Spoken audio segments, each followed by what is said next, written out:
on? Welcome to our episode of 123 Wrestling right here on SRB TV. I am Kristen, as always, joined by Nick Slade. Braun. And who's not gonna be showing up.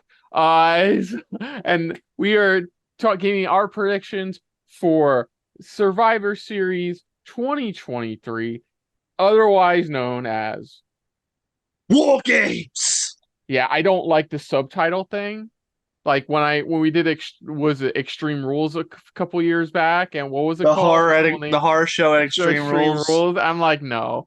Or was it WrestleMania? Oh God, I hate calling it WrestleMania Backlash. Well, next year it's gonna be Backlash France. Well, we'll get to that in a brief sec, because of course we gotta give our low road so far before we get into predictions. Like, we gotta give our thoughts on Crown Jewel. While we didn't record it for the channel, well, we did watch it on our own time, and it was a all right show. Like, one of Triple H's weaker Saudi shows, but definitely better than the shit show Vince gave us. The shit shows Vince gave us with the Saudi shows. Like, easily match. I would say the best match was easily Rollins McIntyre. What about you? Would you say about the same? Hold on.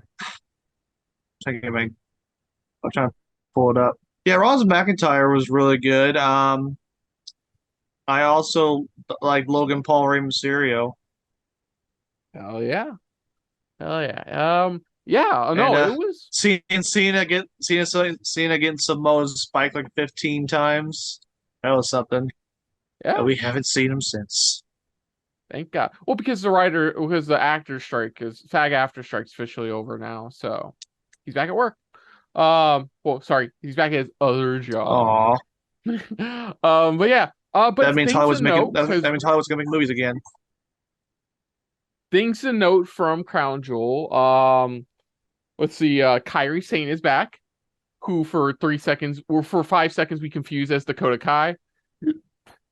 So as the best elbow I always saw it flying. from behind at first. We all did. We had the best. Saw as the best flying elbow drop in the business. Um, yeah, that was really cool. Like you said, like you were hinting at, Logan Paul is in the United States Championship after some chicanery with involving one of Logan's buddies and Santos, which we'll get to when we talk about the only men, or Oh, the second men's singles match of the card. Um, speaking and of Logan Paul, we have to mention that he's officially retired from boxing and he's going to be WWE wrestler full time soon. we'll see how long that lasts. Um, He enjoys it, so we'll see. yeah. So and we finally reach our very first edition of, oh great, Roman's gonna retain edition of a match. Um, You know what's like sad? it's Uh, Sting and Roman wrestled the exact same number of matches this year. See, Sting has an excuse. He's motherfucker's in his 60s. What is Roman's excuse? No, Crazy but booking. it's one of those things where we're in that trend we had with Brock Lesnar's what felt like forever title run, where it's like, oh gee, I I would, wonder how he's gonna win, kind of trope. I would gladly take that 500-day Brock Lesnar reign over what we got right now. To be fair, he just destroyed motherfuckers. It was pretty much a squash match. That was the biggest issues with that one. With this reign, our biggest issue is, well, gee, I don't know. Let's stick with things. He's working a similar schedule to Brock Lesnar. He's not in as many papers as should be, like Brock Lesnar was. Oh, and his trope is everybody helps him win. Sorry, the same exact people help him win. At least Brock won on his own most of the time. I mean, Heyman helped him sometimes. Yeah, let's see what else happened. NXT is moving to CW after NWA learned the power of cocaine. Reportedly, like Hello to my little friend. apparently, like I don't even remember the motherfucker's name for Smashing Pumpkins right now. Billy But Corgan. thank you. Apparently, he's not talking about it. He's still saying, "Oh, we're fine. They're not fine. Well, I just saw a report there about. I just saw a report that he's been paying for NWA out of pocket, and they're about to do huge budget cuts. I've heard he tests his signed wrestlers with various stupid things. Oh my god. Oh, but back to WWE stuff. Vince McMahon sold a bunch of his shares. Backlash is gonna be in France next year. More specifically, not Paris, France exactly, but in France. They can still say Backlash France. It's in the logo. It's actually in the logo. Like literally below the BAC, it says France. Well, but Elimination Chamber is being called Elimination Chamber Paris, so it's like Paris, Australia. First, Perth, yes, Perth. Perth, Australia. But see, like with subtitles on these pay-per-views, I ain't calling it that. Like the only time that was acceptable was the in your house events because you couldn't just always call it in your house. You had to call it in your house Bad Blood or in your house Canadian Stampede. Like you had to. That's fine. Here it's like don't get me wrong. I think before we even get started, I think looking at both WarGames matches we're getting, should be some entertaining matches overall with both the men's and women's. But let's get into that then. Let us start with our first match, which is Carlito taking on Santos Escobar. Now, like I alluded to earlier, during the near the third act of the United States Championship match at Crown Jewel, one of Logan Paul's cronies, best friends, managers, depending on who you ask, tried to slip some brass knucks. Didn't work because Santos showed up, and either intentionally or unintentionally, right before he chased down Logan's buddy, left the brass knucks in range for Logan to grab as he chased the crony off, allowing Logan Paul to hop one right in the face and win the United States Championship.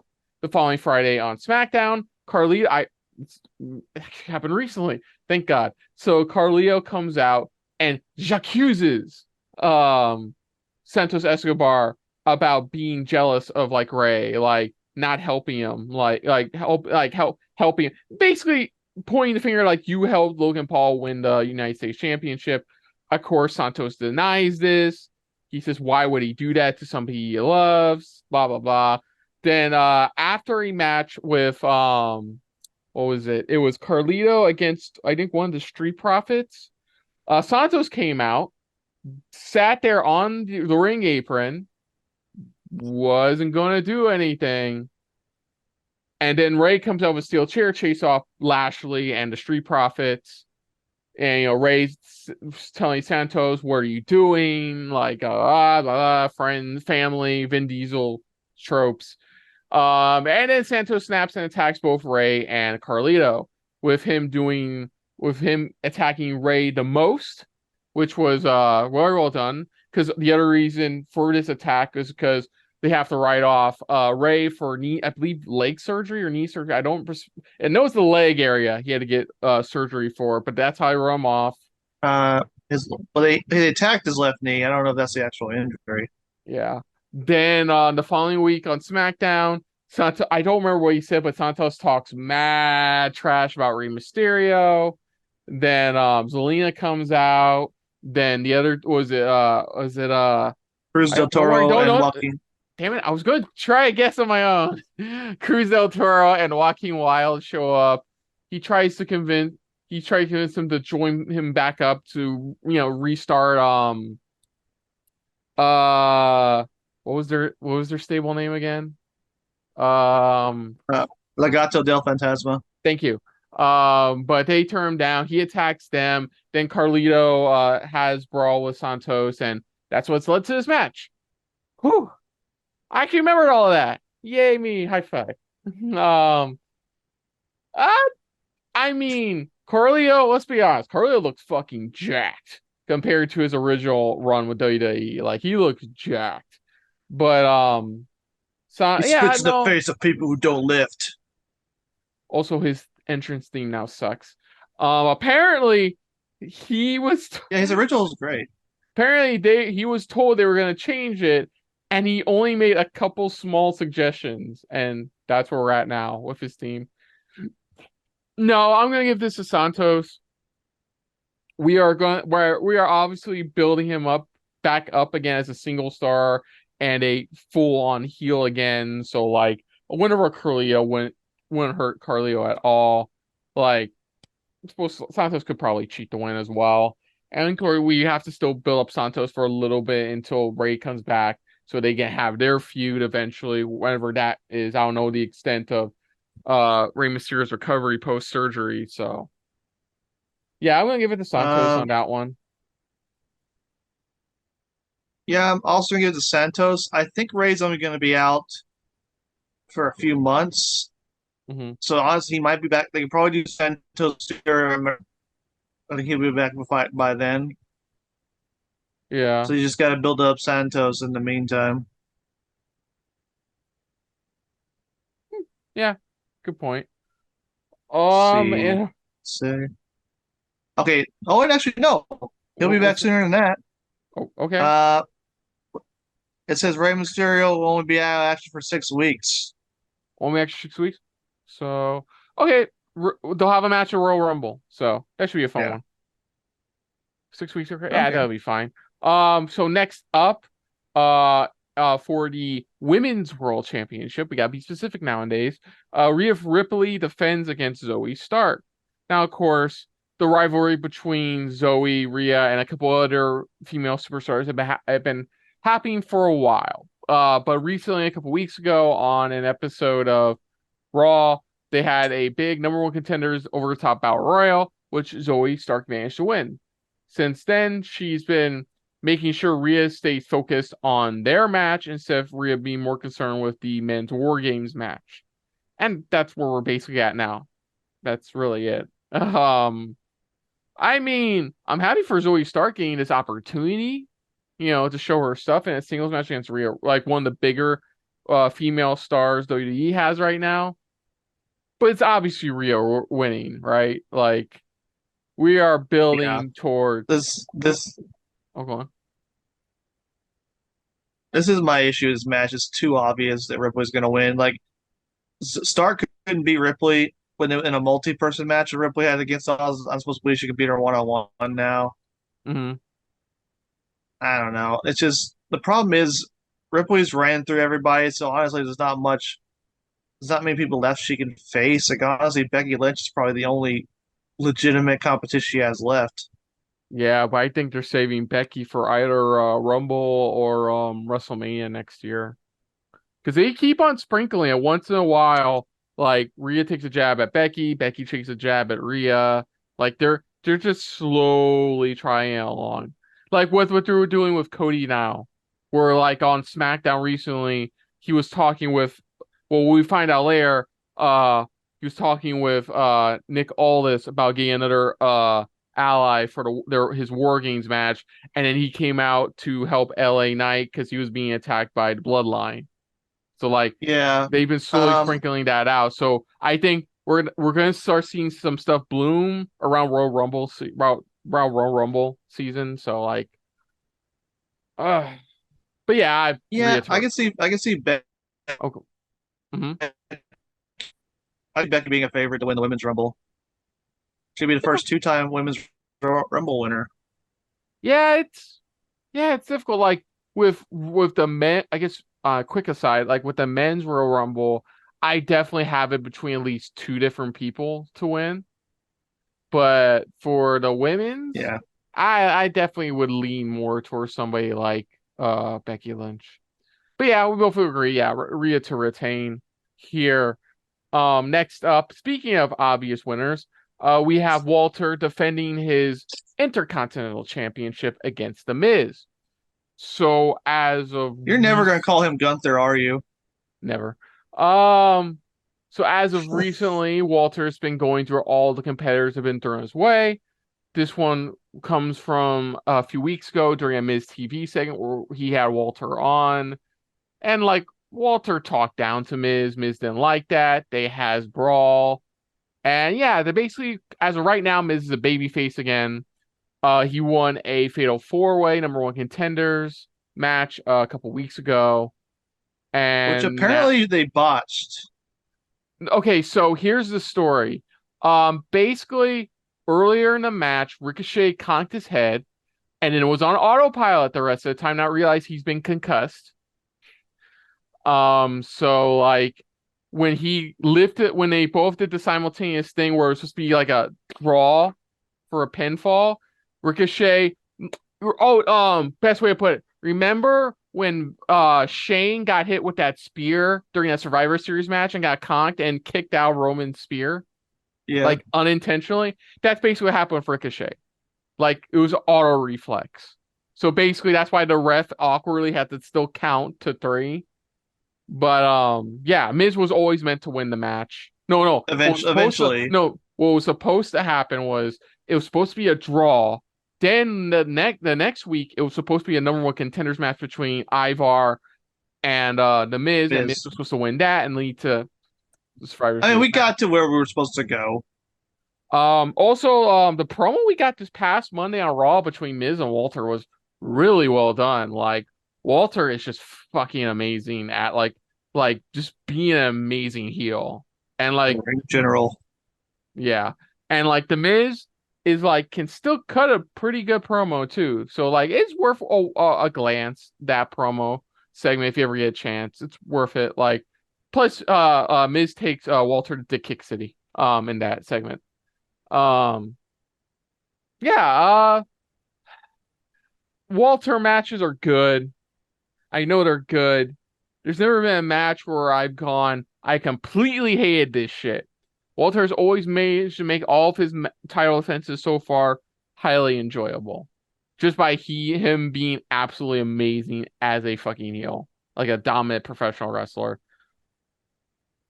Obviously I'm still gonna say Walter retains.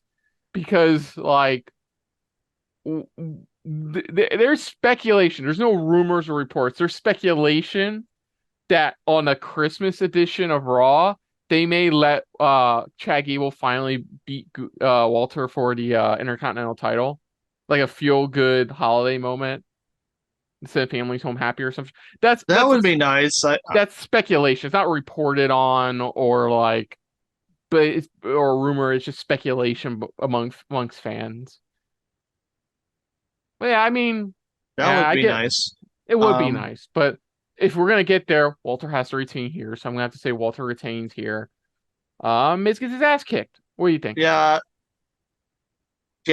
I hope Miz doesn't win because if Miz does win, he'll tie Jericho for most reigns with 9, and he'd only have to hold it for a little bit for most combined number of days, which helped by Pedro Morales' 2 reigns.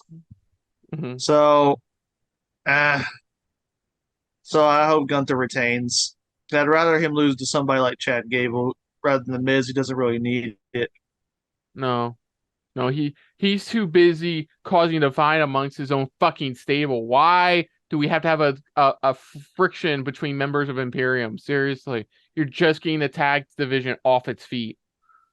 So it's like the stupidest thing on Raw right now. It's okay, one of these stupidest things on Raw right now. Now that I'm really thinking about it.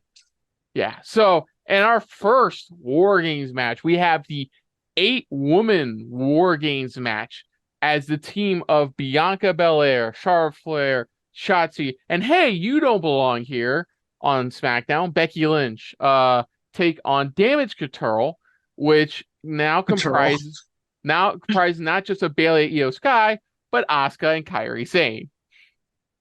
So back to Crown Jewel.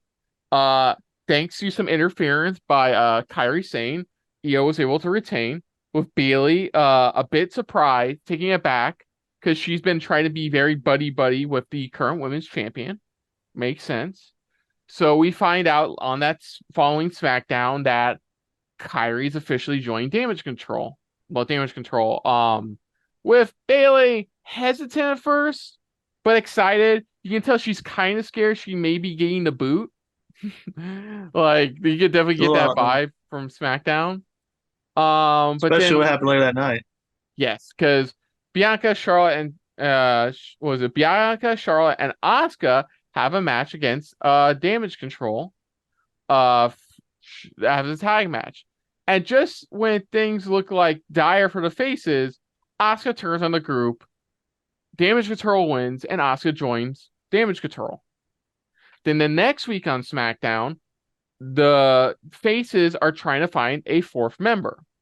Every person they talk with on SmackDown gets their ass handed to them. So you have Mia Yim, you have Zelina Vega.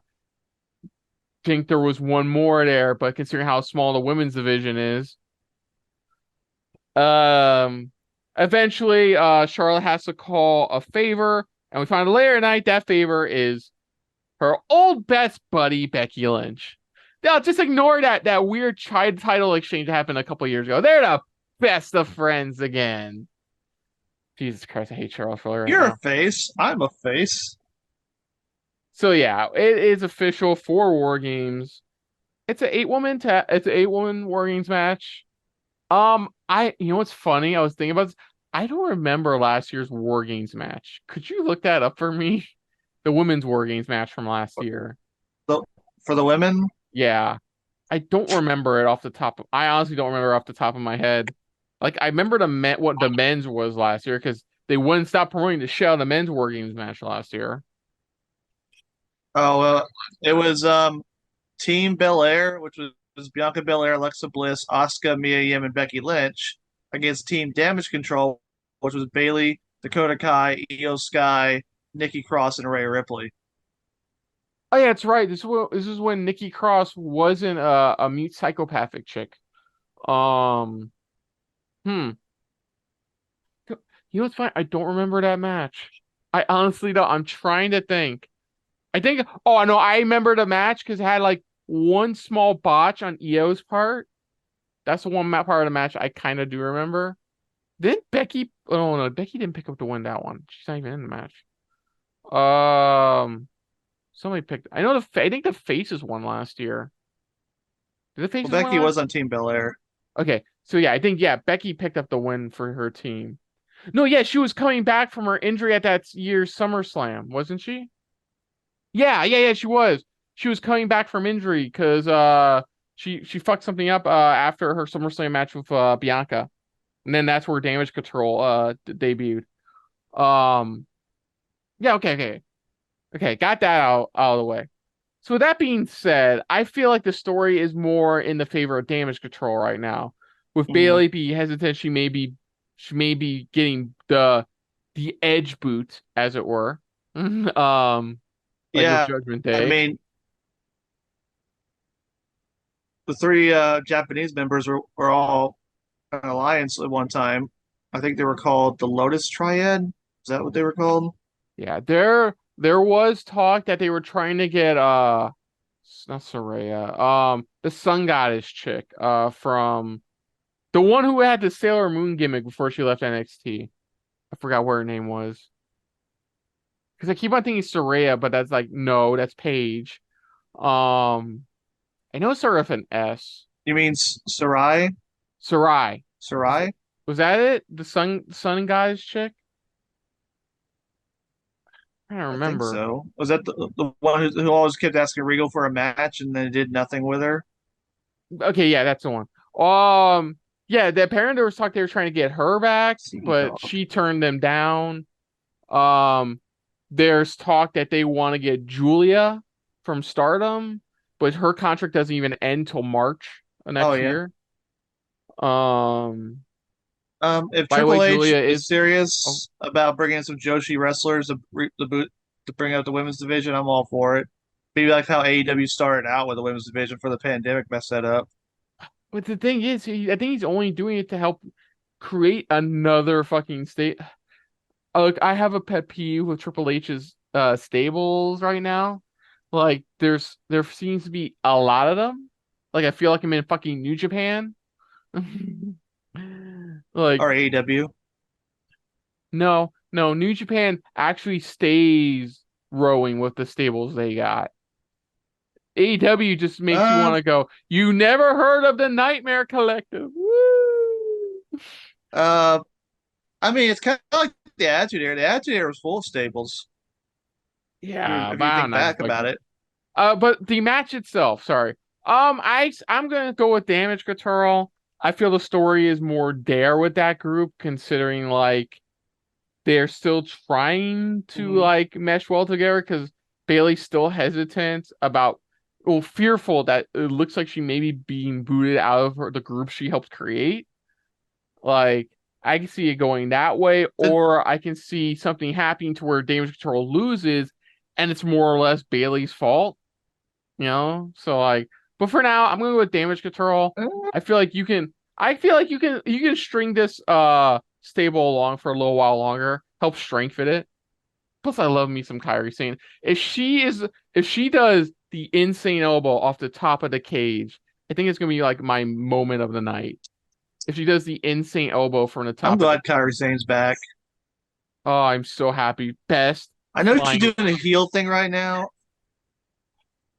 I Oh know my she's doing the God, heel thing, but I hope the Pirate Princess look comes back. dude, her dark pirate princess look she has in her new WWE still is amazing.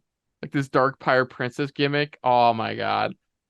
She always takes my heart away by dropping her amazing elbow drop on it. But what do you think, dude? I think Damage Control is going to win. I think you need to establish this new group, even though it's mostly Kabuki Warriors at this point. Yeah. I do think eventually they're going to split off, but I don't know.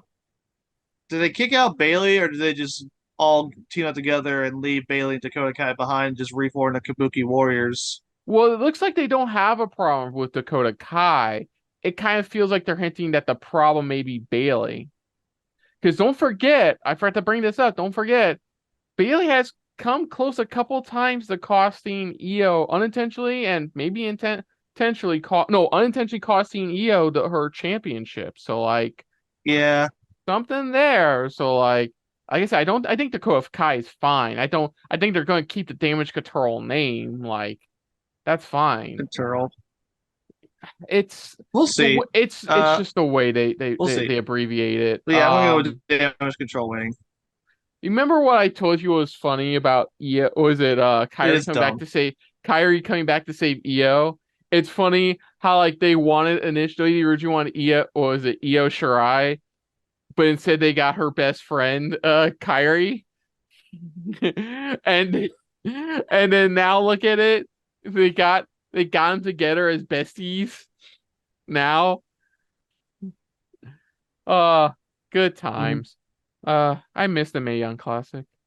Okay, so next up is probably going to be our main event of the evening. A main event so intergalactic they had to spoil who's the fifth member of the face team just so people wouldn't show up at Allstate expecting the other guy. So we have in a 10-man War Games match. We have Cody Rhodes, Seth Rollins, Jey Uso, Sami Zayn, and a confirmed on Raw returning, not heeding his doctor's advice, Randall Keith Orton. Hey, No, say. that's his good thing. I like voices. I like voices too, but I'm always a softie for his original. For Burning My Light. I used to have that shit on my original like music playlist when I had my first iPod. Oh my God, They're both good themes. taking on Judgment Day. Remember that one week he had the theme they gave the Punk. Really? I didn't know that. I think this was when I wasn't Punk's watching. yeah, Punk's original theme. What was that called again? You remember his original theme right Yeah, I remember. before? So that was actually supposed to be Orton's theme, and he used it for like one week, and then they gave it to Punk. Neat. Well, taking on the Judgment Day and a Drew McIntyre. No, sorry. I told this to my brother and he agreed with me. Justified heel Drew McIntyre. He is Because absolutely justified. oh my God. So okay, so for past what feels like fucking forever now, some random group of either Cody, Jay, Sammy, Kevin, Jay, vice versa, flippity do have taken on each other since summer. Seth Rollins got recently involved because like at Crown Jewel, Sammy made the save by stealing Damien's Money in the Bank briefcase from him. And in turn, on the following episode of Raw, they had his match. Judgment attacks both of them, and Seth is a part of this whole situation now as well. So that's how they're together. Randy, oh my God, I don't know if you saw this, but he just Cody basically said Randy Orton without saying Randy Orton to confirm that it was Randy Orton. So I mean, I kind of get why you want to go ahead and promote it as Orton's return because everyone already guessed he was going to be the mystery member. So go ahead and pump people up saying it's Orton's return. You know damn well people thought it was going to be CM Punk. Who are you fucking kidding? Like, it was, Randy only started popping up like a month ago because, like, somebody spotted him at the Performance Center. Somebody spotted him over here. There's been reports that, like, there's a possibility. Okay, sorry. Let me explain. I apologize. I've been catching up on wrestling news a lot lately, folks. So let me catch up Nick a little bit. Yeah, about like a month or so ago, somebody spotted him at the Performance Center, showing up, probably to get back in shape. Doctors have apparently told him not to wrestle again. Like, advised. Not like, definitely don't. Just advise him probably shouldn't be wrestling anymore. But fuck that shit, am I right? So yeah, it's been rumored for a while. And the reason, if you've been wondering, the reason they're doing the Randy Orton thing now is because they want to make sure it's fucking clear it's not CM Punk. Even though there's a lot of people who still think it's going to be CM Punk. Now, to be fair, I will eat my own words, not literally, metaphorically, eat my own words if CM Punk does show up. But, it's a big but, I doubt it. Okay? Like, there's so many hurdles he would have to jump over, aside from Triple H's, just to show up. Like, he would have to put on such a tight fucking leash. Like, tighter than tight. Like, just like, if here's the doghouse, the leash was 4 inches long. Dog leash. Like, I'm sorry, I just don't see it happening. Look, I will be interested to see what happens if he does show up. I wouldn't have nothing against it, but I'm tired of talking about CM Punk returning, or CM Punk this, or he says some stuff on an MMA show that. Fuck. But that's the reason they reveal now, instead of at Survivor Series, it's Randy Orton part of the face team. It's because we have to make it fucking clear. That, and they want to try to fully sell out the All-Star Arena because they open up more seats this past Monday. They announced they open up more seats this past Monday on Raw for Survivor Series. Also, but it is great. Orton's been gone for a year and a half. Yeah. It's been a while. Okay. I'm glad. I love Randy Orton. I'm glad he's back. Yes. You know what? I can't believe I'm saying this. I'm glad to see Mr. Power Scoop Slam himself come back. Yeah. Love that Power Scoop Slam. Okay, so now the reason as to why Drew McIntyre joined the Judgment Day. 2 words. Jey Uso. No, sorry, 4 words. Main event, Jey Uso. So basically, everybody and their mother has told Drew to get over his frustrations with the bloodline, and especially with Jey Uso, who his family did cost him the title at Clash of the Castle last year. I'd be pissed too. Yeah. So like I was pissed when it happened. He's frustrated. He can't take it anymore. Judgment Day, prior to his Crown Jewel match, offered their assistant. Oh, let me rephrase that. Rhea Ripley offered the Judgment Day's assistance and helping him win the title. He turned them down. Lost that Crown Jewel. After match, Rhea came up to him and just shrugged her shoulders at him. And during a chance of getting their titles back, Cody and Jay got accosted by Drew McIntyre, who's made a deal with Drew. On this past Monday's episode of Raw, Drew explains that I'm not part of the Judgment Day. The only reason I'm part of the Judgment Day is because Rhea Ripley gave me something nobody else could, and that's Jey Uso inside a steel cage. Verbatim what he said. I think you worded that a little weird. Yeah. Well, Like he's not a Okay, yeah, member of the he's not a member of the Judgment he's Day, but he's not, on their team. but he's on their team for WarGames. That's what I meant. But yeah, basically Yeah. that's the main reason he's joining him because he's tired, he's frustrated. His family was there at Clash at the Castle. Bloodline ruined it. It's the same spiel he's been giving the last few weeks, but it's once again he's totally justified in his actions and what he's saying. Like he's totally justified in them. Like the Bloodline screwed him over hard multiple times now. So like, of course he's gonna have it out for Jay, even though Jay's now a good guy, no longer part of the Bloodline. Makes complete sense. Like, and he's tired of people telling him to get over it as well. So, and that's where we're at now. I'm sad to say, I think the faces are gonna win, mainly because Randy Orton's coming back. Like, you're not gonna have Randy Orton lose his return match. Like, I get like like McIntyre wanting to get his revenge, and I think for the most part he's gonna beat the ever living shit out of Jey Uso. No doubt in my mind about that. But Also, oh, it has not been confirmed Drew McIntyre's re-signed. So thank you for bringing it up. I forgot about that. There has been reports that his is well, basically, I'm going to quote MJF here. The bidding war of 2024 is not just about Maxwell Jacob Freeman, though there is reports that he has secretly re-signed with AEW. He renewed his contract with AEW. yeah, But yeah, I know it's like you take with a grain of salt right now. But yeah, there's a lot of people's contract, big names coming up with their contract coming up at the beginning of 2024. We already saw like AEW make the first big play with them signing Will Ospreay, who according to Fightful, the deal wasn't official till the day before Full Year. That's when the Ospreay deal was finalized. Was the day before Full Year. Go fucking I figure. should Things went note. south. Go on. I should note that Will Ospreay is scheduled for Hard to Kill against Josh Alexander. Yeah, I know. His contract with New Japan isn't over till February. So like, and New Japan, So like yeah, with AEW, is that's why he cool. can still work with Impact. Yeah, it's cool with him working with other wrestling promotions, as we've seen over this year. But yeah, no, Drew McIntyre is one of those big names as That's well in the early 2024 season. So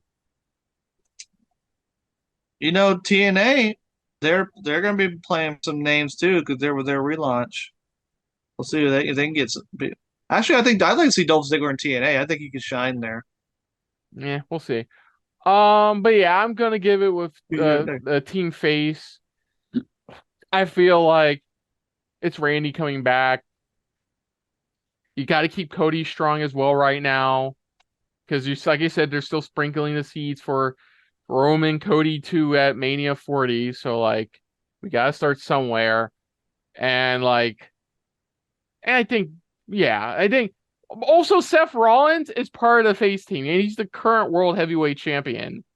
Like, I we'll get to that in a sec, but like I said, it definitely feels like Space are gonna win, but I think Seth could be cashed in on the same night. I see it as Maybe. like, what's up? I said maybe.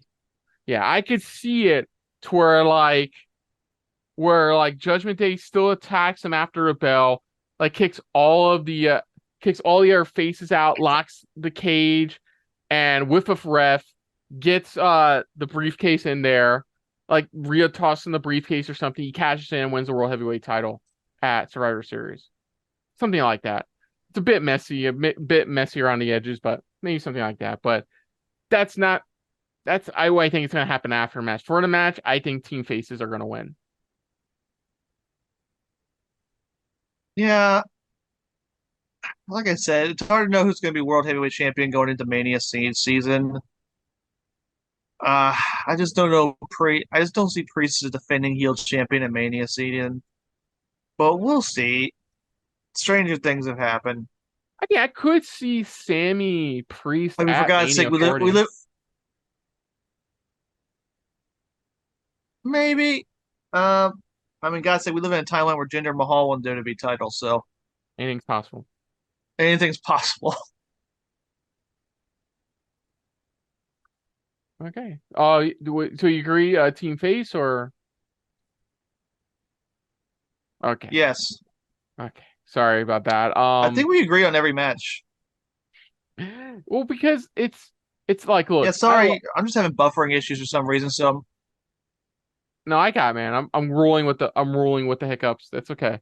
But anyways, yeah, I mean, like AEW's Full Gear was definitely very unpredictable, but it's kind of comforting when there is some predictability, a lot more predictability in your oh, pay-per-views. how did you do on your prediction crown? Oh, I lost my title. I got like fourth. Fourth? Yeah. Yeah, I got fourth. I got like, oh man, it's just a lot of outcomes didn't go in my favor. So So you like, held it since you held it from May to November? yeah, I won it at Forbidden Door. Was that Like, June? That's yeah, I think it June. was June, and I held it for a good 5 months. That's not bad. That was what, like a Solid couple. reign. Yeah, that was like a few AEW pay-per-views, a few WWE SummerSlam. pay-per-views. Yeah. Yeah, Wrestle Dream. Like, yeah, I, I'm fine with losing it. Like, it's not the end of the world for me. Plus, I'm gonna fucking win it back at Survivor Series predictions because I had how all of them agree to do Big Four WWE pay-per-views, and Survivor Series is technically one of those. And no, I don't do Money in the Bank. Well, you got a chance to get your title back, but this show might be a little too predictable. You might all tie. We'll see. I add additional like bonus prediction questions to like add additional points, so that way it's not just five. Like everybody gets 5 points. I've had like at least like I would say at least like 3 to 4 additional prediction questions to help shake things up. So yeah, so oh yeah, best match of the event. Um fuck. I'll go with the men's War Games match. Like has a lot of top guys in there. There's going to be some insane shit from like definitely a couple of the faces. Like I think overall it's going to be a solid show overall. I mean, a solid sorry, Yeah, solid match overall. like the two war games should be good. My only issue is the other three matches are kind of predictable. Hmm. But that doesn't mean they'll be bad. I just feel like Survivor Series should be as big as Rumble, SummerSlam, and WrestleMania. And I feel like a lot of years it kind of gets forgotten. It's kind of like the redhead stepchild of the Big Four. Like sometimes Money in the Bank feels bigger than Survivor Series. It sure does. But so you which one do you pick? Men's War Games. Men's War Games? Yeah, I feel like that's gonna be like packed with shit. Like if it's anything like last year's Men's War Games, it should be like easily one of the best matches of the night. Um you know what? And to be fair, I wouldn't be surprised if Walter Miz was a really good story driven match. Like You know what I almost just you know what I just realized? what's that? You know how we usually do our end of year thing? Mhm. Uh but since World's End's gonna be on the 30th, our that means our year end thing might actually not come out until January 2024 because we have to wait till after World's End. Let's talk about that when we get to that. Because right now I'm more Yeah. concerned with this match. Because after this event, because after this event, we got roughly a month off before the next one. So like, Last year we had December off. yeah, and then AEW went more pay-per-views. So that's gonna do it, folks, for our predictions for Survivor Series 2023. Say the word. War Games. Edition. So other than that, if you're new to the channel, you hit the like button. If you want to talk to us more about stuff like this, comment down below. If you want to share us around, share it around. And if you like us just a little bit more than anybody else when it comes to talking about what's gonna happen inside the Rage in a Cage, hit the subscribe button down below and hit that bell icon as well. Let us know what your predictions are for Survivor Series. War Games. What do you think is going to be the match of the night? What do you think is going to be the outcome of the WarGames matches? Let us know in the comments down below. Put down what you thought of our predictions overall. But most importantly, we thank you for watching. Now, of course, Nick, aside from this channel, where can they find you elsewhere on the internet? Oh, you can find me over on socials, the Facebooks, the Instagrams, the XX baby. But also, I am now a member of the writing team for a great YouTube channel called The Y-Files. It's a great YouTube channel that covers mysteries, government cover-ups, UFOs, all that fun stuff. So go check out The Y-Files on YouTube. Go check out theyfiles.com. Get yourself a Hecklefish t-shirt. He is a strict but fair lord. Yes. And also you can check out our reactions to a very bloodied, very bloody full year 2023 from AEW. Check out our previous pay-per-view reactions to Fastlane. I got down the first go. Good for me.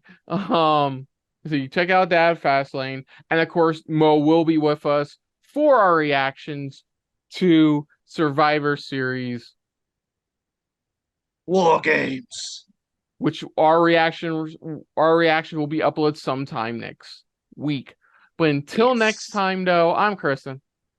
I'm Nick Slade. And this has been a very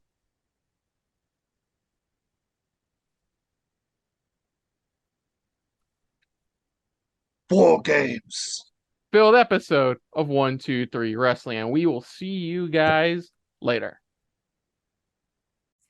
Hey guys, thanks for watching. If you want to check out any of our previous reactions, as well as one of our other SRB shows, check out one of the playlists down below. And if you want to check us out in the social universe, you can find us on Twitter and Stardust at Super React Bros, as well as on Facebook at Super Reaction Bros.